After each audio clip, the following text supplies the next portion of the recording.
kawan-kawan Garda Metal Karawang. Pihak kepolisian daerah Metro Jaya akan menerjunkan lebih dari 8.000 personel untuk mengamankan dan melakukan pengawalan aksi unjuk rasa ribuan buruh se-Jabodetabek yang akan dilaksanakan Selasa 1 September 2015. Selain melakukan pengamanan, pihak kepolisian juga akan melakukan rekayasa arus lalu lintas untuk mengantisipasi kemacetan dari aksi yang dilakukan oleh seluruh elemen buruh. Kepala Bidang Humas Polda Metro Jaya, Kombes Pol Muhammad Iqbal, beberapa akses jalan seperti di Semanggi, Sudirman, MH Tamrin, dan Harmoni akan terkena dampak pengalihan arus lalu lintas tersebut.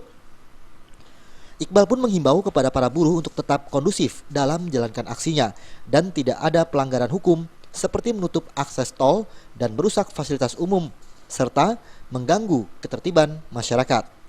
Intinya Polda Metro Jaya dan jajaran membangun komunikasi yang maksimal.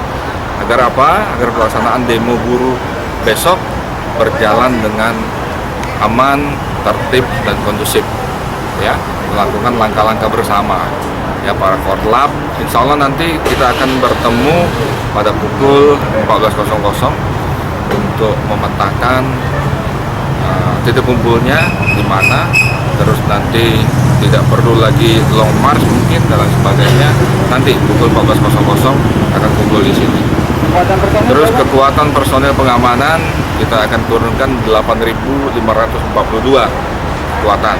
Itu dari Polda Metro Jaya, berikut Polres jajaran, dan berikut BKO dari Mabes.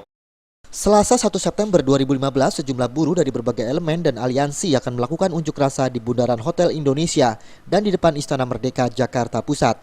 Tuntutan mereka adalah terkait semakin tingginya kebutuhan hidup atas dampak melemahnya nilai rupiah terhadap dolar Amerika Serikat. Kehadiran para pendemo pun diperkirakan mencapai 52.000 orang. Dari Jakarta, Zikri Amin melaporkan.